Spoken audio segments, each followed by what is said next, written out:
Welcome back to Let's Play Final Fantasy VI. We made it as far as Colingen last episode, checking out to see which of the cities of the world have recovered and which have not. Colingen is one of the ones that has not, and in fact there's an NPC here which, if you talk to them, shows you how excellent the world used to be. I think it's her? Yeah, she gives you a little flashback here. Just to twist that knife. Look how green and lush and colorful the world used to be. And filled with birds. Not anymore. Now everything's brown and horrible. And they're trying to grow a plant. Let's crush it.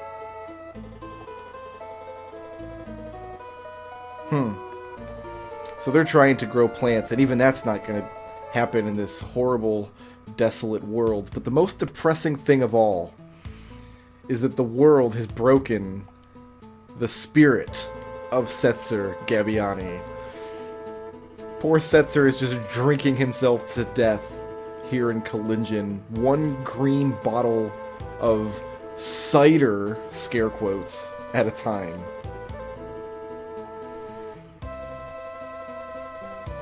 Good thing about Setzer, though, is he's actually bipolar, which means he bounces back real quick. He goes from suicidally depressed to filled with hope and energy after not even much of a pep talk, just some light pleasantries, and Setzer's back in the game. Which is good, because as I mentioned many videos ago, he is my favorite character. I like Setzer a lot.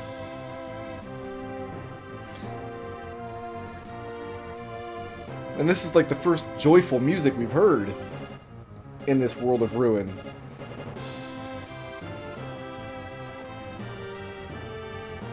Fortunately, the world of ruin has dredged up the tomb of Setzer's old friend Daryl.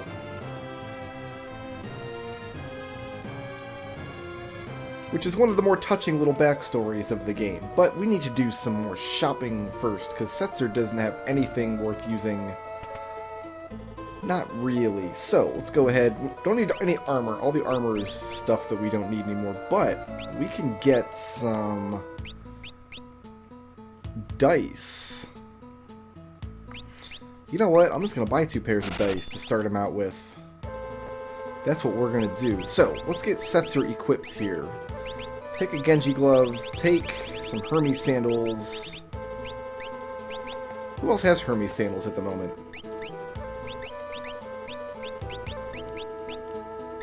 I don't think anybody does. Yeah, Edgar's making sure we get preemptives in the few random encounters we get. I'm going to give Setzer the Ifrit Esper. Just on the... it's helpful for him to learn Fyra before we fight the next boss. And you know what? Since this is Setzer's friend's dungeon, let's put him in the lead of the party. Hey, hey. Let's let him take point for a little while. I know y'all are getting sick of looking at Celes anyway. I think there's a chocobo hut in that little forest too, which is nice. This thing probably needs to be hit with magic, is my guess. So we'll hit it with magic. And you can... go ahead and drill it. And you can aura cannon it. And... dice just don't... okay, so dice are purely calculation. It's something like his level times something times what's shown on the dice. That's how much damage is dealt. No matter what the circumstances. No matter what happens. Setzer's dice do not miss, but the damage is widely varied, which is why you can... sometimes if you roll 6s, you're getting extremely good damage numbers, and that's fine. But if you roll 1s, you get really low damage numbers, and that's just how Setzer rolls. That's just how he goes. So, I mean, that's about an average roll right there, which is about what Celes can do with her attack. Oh, the Soul Saber won't hit undead. That's right. She's got that Soul Saber. Everything in here is weak to holy, though, so Sabin is once again going to be the Mac Daddy. Also, lots of things in here inflict zombie. Let's go ahead and go Flame Tongue, I think?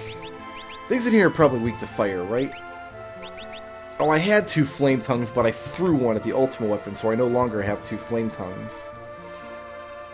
Okay. So there's lots of fun stuff in this dungeon. There's this crystal mail, which we're going to give to Celes right now, since she's on our front line. In fact, she's the only one on the front line. Make the girl do all the work out there. All the guys can hang out and back. So Hermes Sandals plus Dice is going to be our jam for... There's 2 6s. There you go. There you go. Them's good damage rolls. And so that's basically the most unique thing Setzer could do with the dice. Later in the game, we'll get him a weapon that throws 3 dice instead of 2, which is just a big damage bonus. It's just Setzer with the Genji glove and lots of dice. Lots and lots of damage. Is this Regal Gown? Oh, she can't equip it. Really? Okay. We're going to do something with the Regal Gown eventually. For now, we need to make Celes slightly less useful. I'm going to give her this growth egg. That way her level will go up quickly, which means we really want her to have something where she'll get hit points. MP plus 30. What is hit points? Catoblepus. I guess we'll let her finish that. Do I have anything else that's hit points? Yeah, Siren, which she's already finished. So no, not really.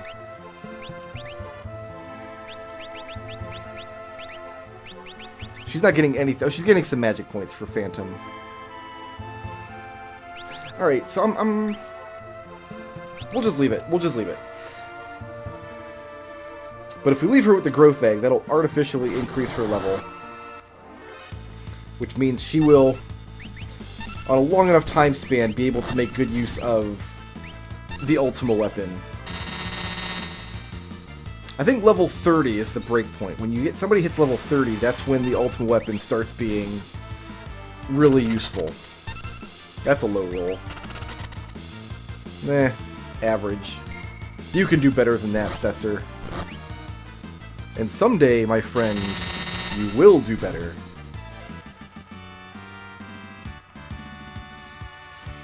Edgar learned Reflects. What else? What do you have right now? Mr. Carbuncle.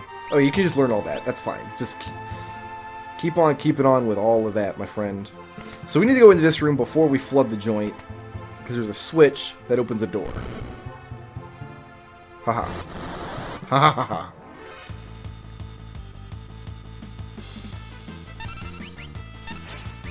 And, oh, I thought that was a zombie attack that was about to happen.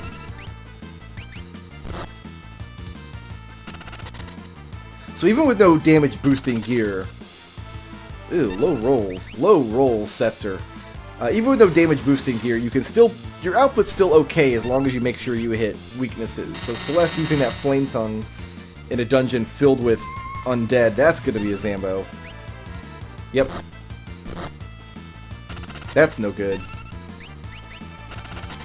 Middling roll, Setzer. That's 6. I like the 6.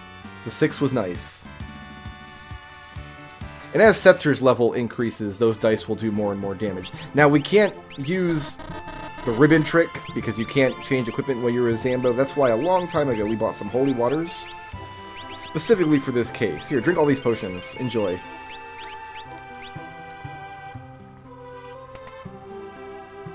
So once again, you have a pretty creative dungeon. There's not another dungeon in the game that feels quite like this.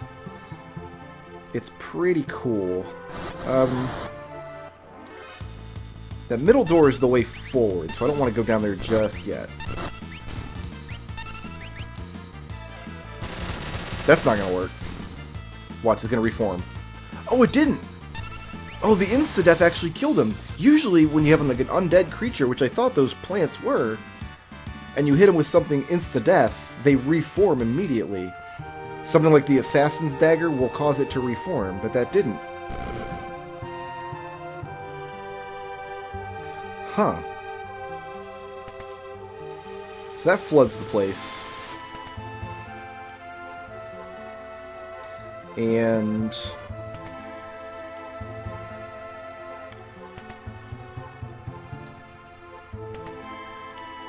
there's a Genji helm. Would you like this Genji helm, miss? Yeah, defense. I guess you can have the crystal helm then. Still rocking that Gaia gear, Setzer. Doing it upright. Alright, what else is there to do in this dungeon? If we go up in this room here... oh, this Malboro has to die. This Malboro has to die as quickly as possible before it uses Bad Breath on us. Bad Breath is a blue magic spell in this game. Strago can use it if you want to bring him back down here. But I'd rather just avoid getting Bad Breath for now. That's a decent roll. There you go, Setzer. That'll do it.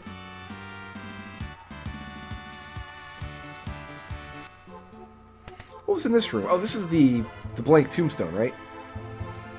Carve something into it? Yes. Nothing appropriate comes to mind. So we don't know what to carve. But if we go down here... oh, wrong way. We need to go into this room. I actually forget what we get for doing this, solving this little puzzle. We'll ride the Toidle. Brings us to here. And this room has... I don't know who else Setzer buried down here. There's all kinds of gravestones. Erau. I guess Erau is buried there. Erau was Daryl's mute cousin who was aboard her airship when it crashed. That's alright, Setzer. That's an alright roll. If that happened in Dungeons & Dragons, I'd be fine with it.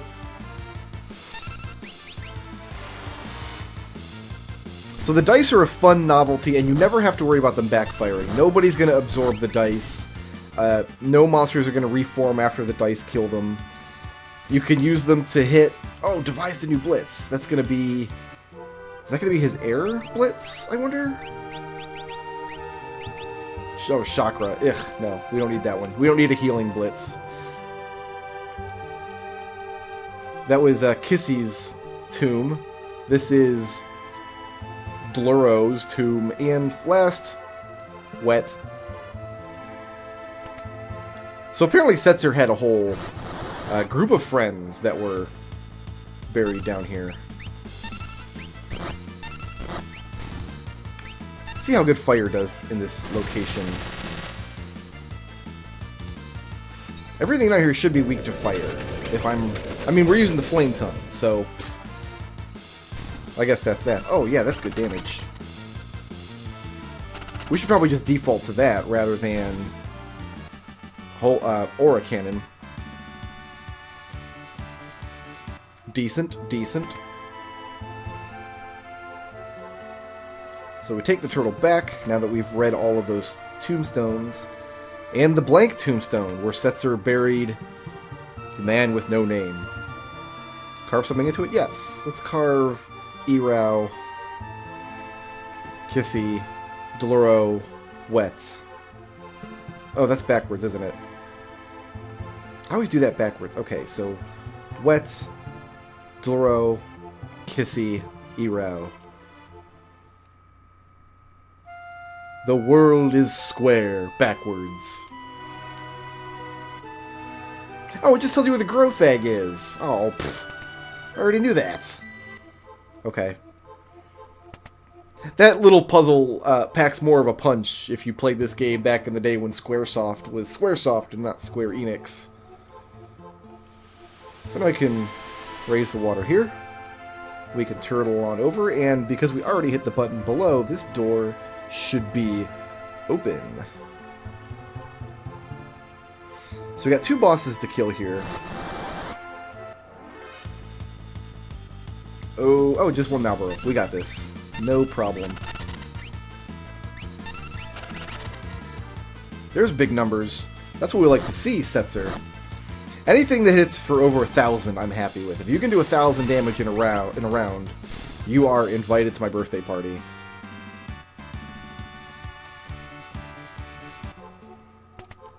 That's nothing we really care about. I mean, it's a good dagger, but we don't have anybody in the party that uses specialty daggers at the moment. You still have most of your magic points. You go ahead and heal everybody. Thank you. Alright, first boss. Here we go. Easy boss, one-hit kill. Has a weakness we can exploit. How you're supposed to know you can do this without a strategy guide, I have no idea, but all you gotta do is cast Break on the shell, and that's it. As long as the spell doesn't miss, it's an instant win. Sabin's like, I didn't even get to do nothing, man. I carried this party through like 8 dungeons, and now I don't even get to do nothing. Alright, Setzer has Fira. That's good. That's what we want for Setzer. So we got new claws for Sabin. Beautiful. You don't need Ifrit anymore. What do I want to teach you? Do you have healing magic yet? No, get healing magic. You want to stick with Zona Seeker. We're actually going to need Zona Seeker in the next boss fight, so you stick with that. What's the deal here? Shell, Protect, and Teleport. We could finish you up with this, I guess. And get Teleport that way. And you are Berserk and Vanish. Okay, fair enough.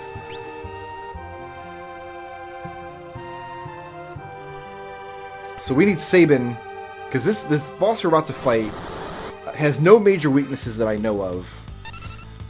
We have a couple of ways to deal a lot of damage to it. But the big problem is staying alive. Because it likes to spam really high-level spells. It has lots of high-level ice magic. It'll cast Holy on you if you're not careful. It is weak to fire, I suppose. It does have a weakness to fire. Who has the highest magic stat? It's gonna be Celes, of course. So Setzer can cast fire, but he might... I mean, it's literally a gamble. He's a gambler. If we get better damage out of his... Who's this gonna kill?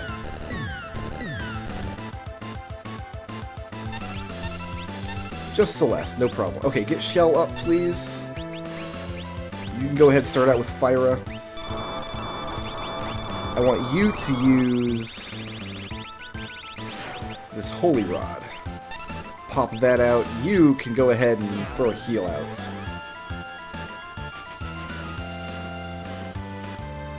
That's not a unique item. We can get those later in the game. No big deal. You've got a Blitz you can use. That is fire. We'll take half damage from all this magic. You don't have any more fire to use, so we'll just go ahead and bust this Flame Rod. He's only getting 1,000 damage out of his fire up there because his magic stat's not great. Let's see what Celes gets with hers. She doesn't know the fire spell, but this is how we can cast it like this. So, yeah, go ahead and drill. I was thinking he might need to throw out another Kira, but nah, we got this. We should be closing in on the end of the fight now. Wow, this thing's not undead? Did it just heal itself with cure magic? I really thought this thing was undead. Shows what I know.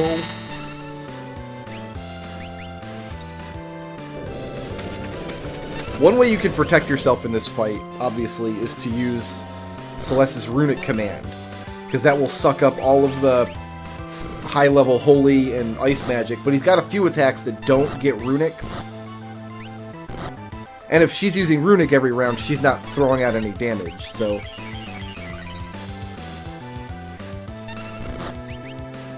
much prefer doing it this way.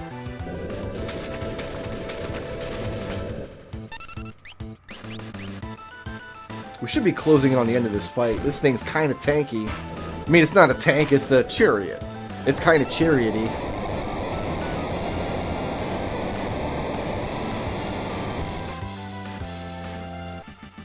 But we're good.